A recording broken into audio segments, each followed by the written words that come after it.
Assalamualaikum warahmatullahi wabarakatuh. Saya akan bacakan dari buku orang tua saya, Bapak Prabowo Subianto. Ini orang tua politik saya. Saya akan membaca pada halaman 25. Asal Bapak senang. Sebagai seorang pemimpin tentara, pemimpin bisnis, dan sekarang pemimpin politik, saya banyak menerima laporan dari anak buah saya. Banyak dari mereka telah bekerja dengan saya 10, 20, bahkan 40 tahun lamanya. Sebagian menggantungkan ekonominya pada saya. Sahabat, ada penyakit di bangsa kita yang sekarang kita sebut sebagai ABS. Asal Bapak senang. Ini adalah penyakit akut yang menjerumuskan bangsa kita ke jurang kesengsaraan. Banyak orang berbohong demi menyenangkan atasannya. Banyak pemimpin berbohong untuk menyenangkan yang dipimpinnya. ABS ini sangat berbahaya. Semua orang harus bicara apa adanya. Jika ada yang kurang, ada yang tidak baik, harus dibicarakan. Jika ekonomi kita sulit, ya katakan sulit. Jangan rakyat dibohongi dengan data yang setengah-setengah. Angka kemiskinan turun, tapi tidak diungkap. Akhirnya rakyat banyak dibohongi dengan narasi yang seolah-olah semua baik-baik saja, padahal rakyat bisa merasakan itu tidak benar.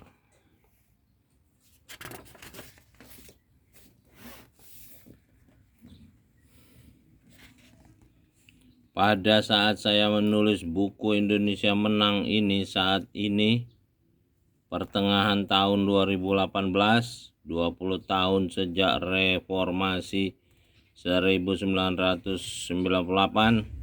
70 tahun lebih sejak kemerdekaan, kondisi bangsa kita masih memprihatinkan.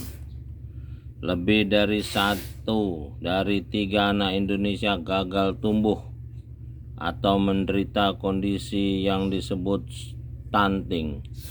Di Indonesia Timur seperti di NTT, jumlahnya 2 dari 3 anak-anak yang menderita kondisi ini kemungkinan besar tidak akan mampu bersaing secara akademik dan juga bersaing secara fisik dengan anak-anak yang tumbuh dengan baik.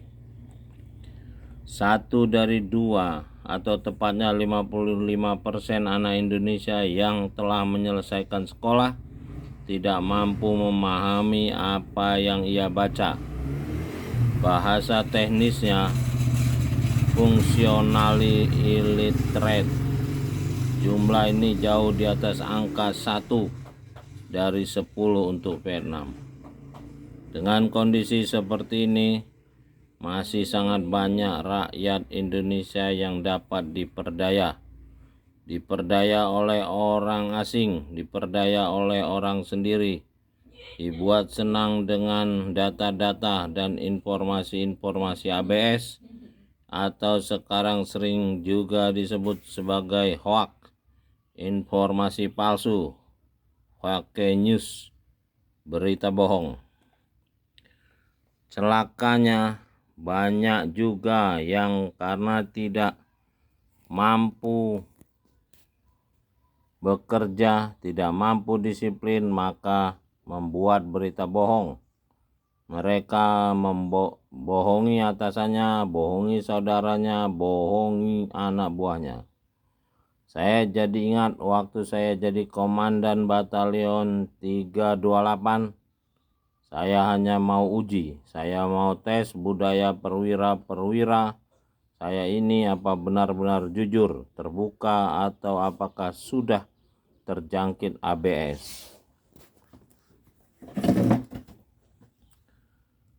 Jangan-jangan perwira-perwira saya hanya tunduk sama saya karena pangkat saya, jabatan saya. Jadi suatu sore saya kumpulkan semua perwira saya, sebagian besar lulusan Akabri dan juga lulusan secapa, di lapangan upacara batalion. Waktu itu lapangan upacara Batalion 328 dikelilingi pohon-pohon rindang.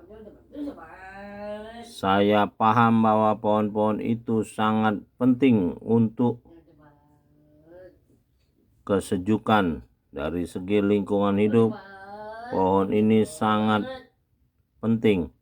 Tapi saya mau uji coba perwira-perwira saya. Saya kumpulkan mereka, saya bilang, para perwira, pohon menurut kamu gimana?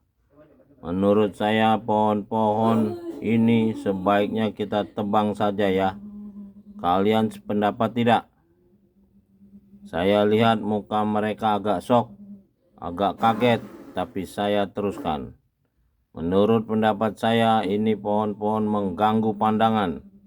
Kita ini kan tentara, harus luas pandangannya. Jadi sebaiknya lapangan tidak ada rintangan. Biar bersih saja. Jadi saya dari kantor saya bisa lihat pasukan. Bagaimana menurut kamu? Satu-satu saya tunjuk. Saya tahu mereka tidak setuju, tapi dia sampaikan, siap Pak. Gagasan yang bagus Pak. Semua setuju, semua perwira setuju. Karena kan saya sudah sampaikan pendapat saya sebagai komandan batalion. Pohon-pohon ini mengganggu, pohon-pohon rintangan. Tebang saja. Mereka pikir pendapat komandan begitu, saya jangan melawan pendapat komandan. Kan kira-kira begitu. Tahu-tahu dari belakang saya ada suara, ya jangan begitu Pak. Saya lihat ada kopral lagi jongkok di belakang saya. Dia kopral dari Jawa Timur. Kenapa kopral? Maksud kamu apa? Ya jangan begitu Pak, ini pohon 20 tahun Pak. Kami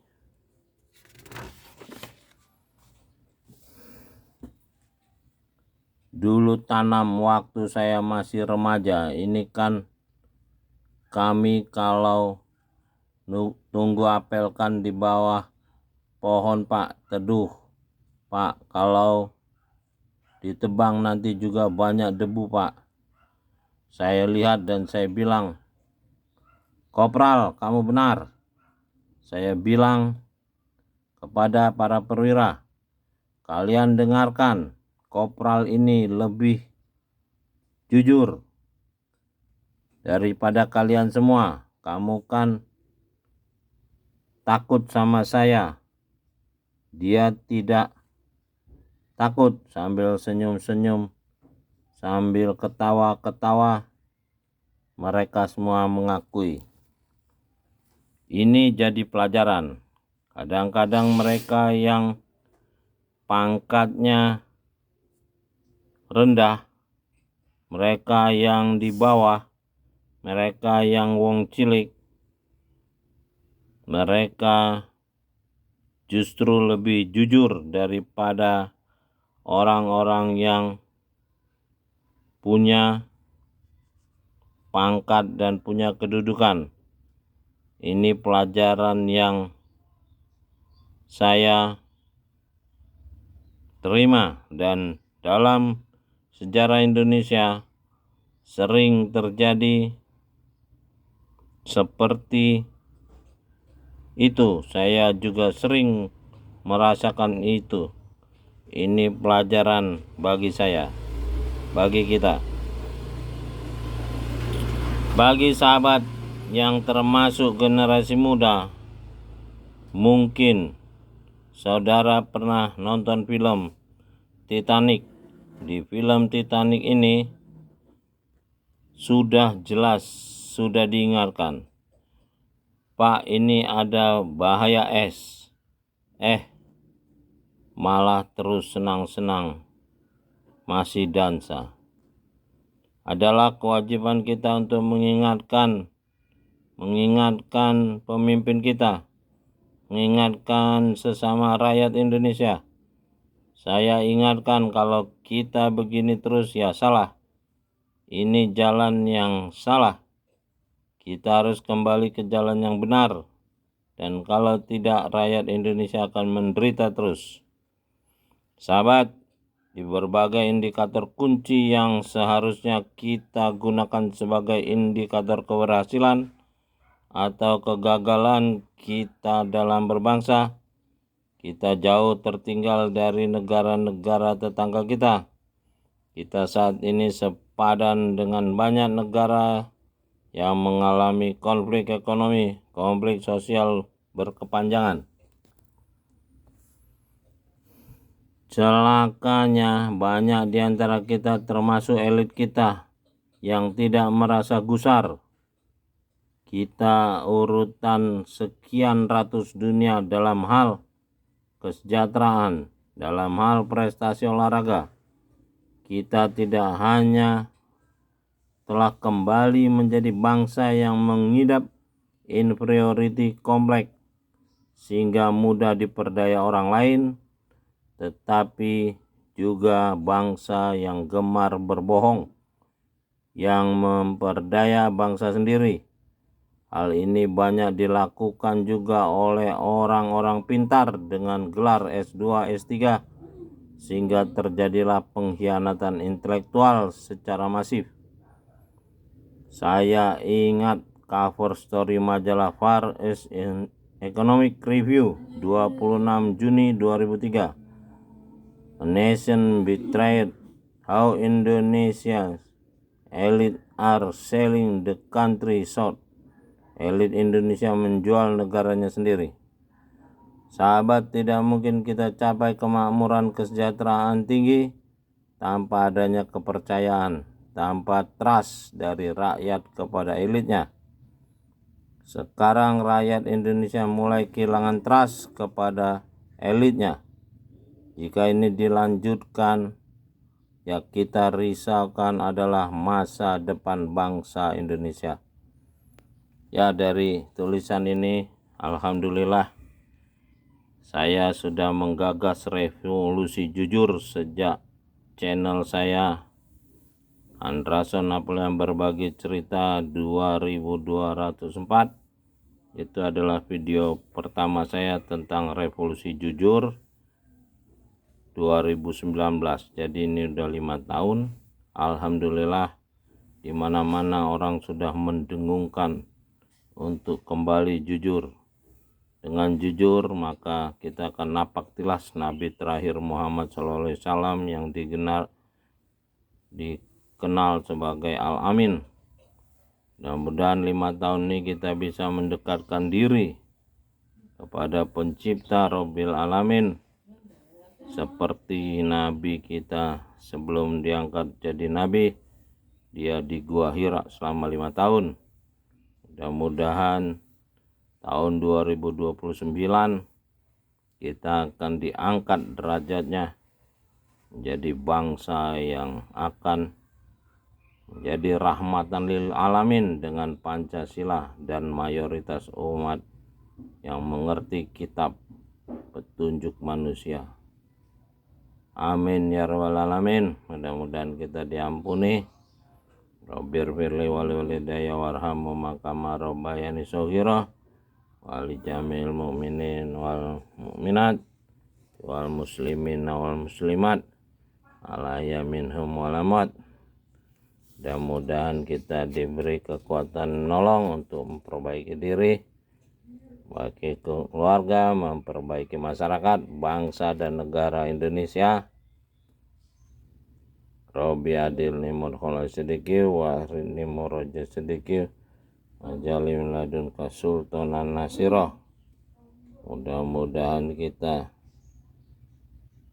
diberi kebaikan dunia akhirat. Rabbana atina fid dunya hasanah wa fil akhirati hasanah wa qina azabannar. Mudah-mudahan kita bisa dilindungi oleh Pencipta. A'udzubirobbin nas, a'udzubirabbil falaq. Salam dari Nar Langit, Muhammad Andrason Napoleon berbagi cerita. Mudah-mudahan doa para pejuang kita, Pangeran Diponegoro sebagai buyut politik saya, Agus Salim sebagai kakek politik saya, dan Prabowo Subianto sebagai ayah politik saya, dan Nabi Muhammad SAW sebagai idola saya dunia akhirat, yang ada petunjuknya di dalam kitab yang ditulis oleh para khalifah. Mudah-mudahan kita bisa iqra bismi rabbikal ladzi khalaq, khalaqal insan min alaq, iqra wa rabbukal akram, allazi alamal bil qalam, alamal insan malam ya'lam. Salamun qalam min rabbir rahim. Assalamualaikum warahmatullahi wabarakatuh. Salam dari Menara Langit, Muhammad Andrason Napoleon berbagi cerita. Alhamdulillahirrahmanirrahim. Sampai jumpa lagi. Terima kasih.